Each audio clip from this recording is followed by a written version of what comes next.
তো কিছুদিন আগে আমার ফ্রেন্ড আলামিন আমারে কল দিয়া বলে, মামা দোকান পারে আয়, একটা গুড নিউজ আছে। তো আমিও দেরি করলাম না, চলে গেলাম তাড়াতাড়ি। গিয়া দেখি ওর হাতে মিষ্টি। তো ওরে জিজ্ঞাসা করলাম, তো বলতাছে আগে মিষ্টি খা পরে বলতাছি। তো খুশিতে হাসতে হাসতে বলতাছে, মামা বাসা থেকে মেয়ে দেখতেছে, আমার বিয়া করায় দিব। আমি তো শুই না অবাক। পরে কয় শুধু তাই না, বাবা কইছে তোর পছন্দের কোনো মেয়ে থাকলে বল, ওর সাথেই তোর বিয়ে দিব। শুই না আমিও খুশি হইলাম। জিজ্ঞাসা করলাম তোর কোনো পছন্দ আছে কিনা। বলতাছে, মামা পাশের বাসা সামিয়া, ওরে আমার ভালো লাগে, আর বাসায় গিয়ে ওর কথাই বলবো। তো ভাই ওরে নিষেধ করলাম, ওই মেয়েটা ভালো না, তারপরে ওই আমার কথা শুনতাছে না। ওরে ভাই না পাইরে ওরে বইলা দিছি, তুই যে সামিয়ার কথা বলতাছ, ওরে অলরেডি 5 বার আমি এই কথা শোনার পরেও আমার দিকে তাকায় রইলো 10 মিনিট। ওরে বললো আচ্ছা তাহলে ওটা বাদ। তাহলে ওই পারে যে লামিয়া থাকে ওইটা। বললাম মামা ওইটারও বিয়া করিস না। ও এখন রাগ করে বলতাছে, আরে এখন এটা নিয়ে কি সমস্যা। তো বললাম মামা ওর লগে এখন আমার রানিং চলতাছে, 2 দিন আগে ওর লগে। এখন ভাই এগুলা শুই না ওই কান্দাছে। তো বললাম দেখ মামা আমি তোর ভালো চাই, আর যার কারণে আমি এইসব কথা তোরে বলতাছি। তুই আর যাই কর, এই এলাকার আশেপাশে কোনো মেয়েরে বিয়ে করিস না। কাইন্দা কাইন্দা বলতাছে, মামা এই 2টা আমার ক্রাশ ছিল। যাই হোক ওরে বুস্টুস দিয়ে বাসায় পাঠায় দিলাম। আর আমিও আমার বাসায় আইসা কাপড় চোপড় গুছাইলাম। 2-3 দিনের জন্য নানু বাড়ি যাবো, নানু অনেক অসুস্থ। তাই এখন আমি যেই দিন নানু বাড়ি আসছি, তার পরের দিন আলামিন আমারে কল দিয়া বলে, মামা তাড়াতাড়ি আয়সা পড়িস, আমার কিন্তু বিয়ে ঠিক। এখন শুই না তো ভাই আমি অবাক। জিজ্ঞাসা করলাম মেয়ের নাম কি। তো বলতাছে নুসরাত। তুই চিনবি না মামা, কারণ মেয়ে এখানে থাকে না, এখানে ওর ফুপুর বাসায় আসছিল গতকাল বেড়াইতে। মা ওরে দেখে অনেক পছন্দ করছে। ওদের বাসায় জানানোর পর মেয়ের ফ্যামিলি রাজি, মেয়েও রাজি। আর ভাই বিশ্বাস কর, মেয়েটারে দেখে আমি পুরো ক্রাশ খেয়ে গেছি। অনেক কিউট ভাই। এখন আসলাম ওর বিয়েতে,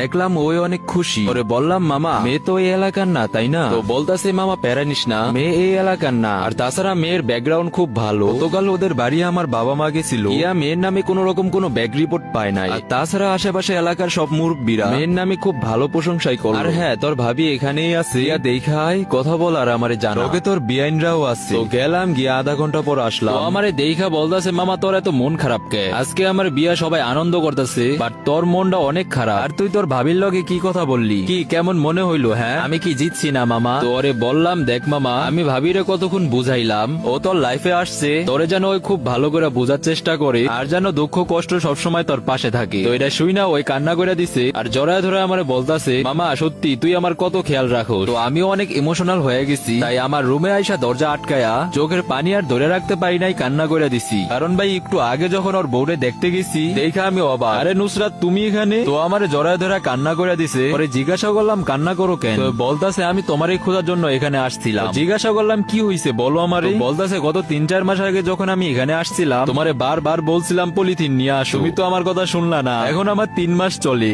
আমি চাই নাই ওরে বিয়া করতে, বাট এখন আমার কাছে কোনো উপায়ও ছিল না। ছিল তোমার নাম্বার, সেই দিন আইসা তোমারে পাইছিলাম। এখন মনে মনে কইতাছি খুব বাঁচা বাচ্চি ভাই, তো এখন ওরে আমার বিয়া করা লাগতো। ওরে বললাম কান্না করো না। ওরে ওই কইতাছে, এখন আমি এত কিছু বুঝি না।